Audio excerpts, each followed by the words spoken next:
السلام عليكم ورحمة الله وبركاته وعمر جود. waxaan rabaa inaan wax yar ka hadlo arrinta qalbi dhagax iyo sida aniga ii saameysay ama ii taabatay. qalbi dhagax markii ugu horreysay warku soo tuulay habeenkii galmudug ay qabatay gaalkacyo lagu qabtay, waxaana loo sheegay inay dowladdu diyaarad khaas ah u dirtay ay soo qaaday. annaguna waa kaanu bogaadinaya hambalyo iyo ammaan meel kasta u marinay dowladda oonu islahayn waxay ka soo badbaadiyeen gobolladii markii horeba dadka dhiibi jiray si ayna u dhiibin bay ka soo badbaadisay ee ismaanan lahayn iyadaa dhiibaysa. kadib markii xaalku saa ahaaday waxaanu war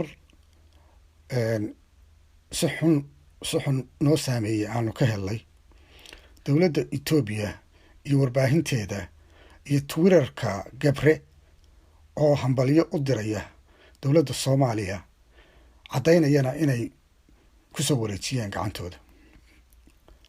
taasi dhaawac aad ugu xun iyo filan waa iyo waxaan la qaadan karin ayaabay nagu noqotay. marka laba habeen soo jeeda kadib oo isweydiinayno dowladdiina wax wara kala anahay yaa waxaan idhi tixdan yaree kooban dhowr habeen hurdaba dhinac ma dhigin waa idha kafaare dhagar qaba farmaajo noqoni ma aanan dhowrayne waddani dhimashadii oo tigree ugu dhowaanayso dhab inaad u toogata ayaa dhaami lahayd dhiibe dhaladii Soomaalaa jabto ma laha dhoodhoobe dhagxumada adduun ugu weyn waa midaad dhigtaye dhiig muslin adoo soo galaad dheelaysa ciyaare. waa maalintii xeebta uu kula ciyaarayay kubadda dhalinyarada. dhiig muslin adoo soo galaad dheelaysa ciyaare dharkii aad xidhnayd waa calankii uu u dhaawacmay.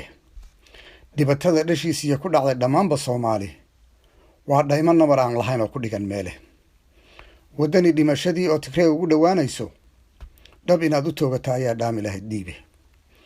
wax ka dhihid la-aantuna iyana waa dhaliil kale.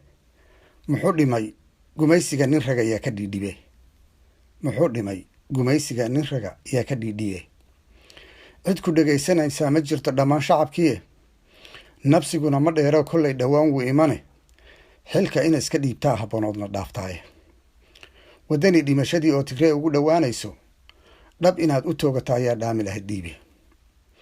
ninkii nabarka igu dhuftay hadduu i dhakhtarinayo dhiidhiiti dharkeen caanihii dhaymo ma galaane ha i dhaafo haddaan dhiman kolley dhunkal cuni maaye. ha i dhaafo haddaan dhiman kolley dhunkal cuni maaye. halkaasaan tixdii kusoo koobay gaabnayd.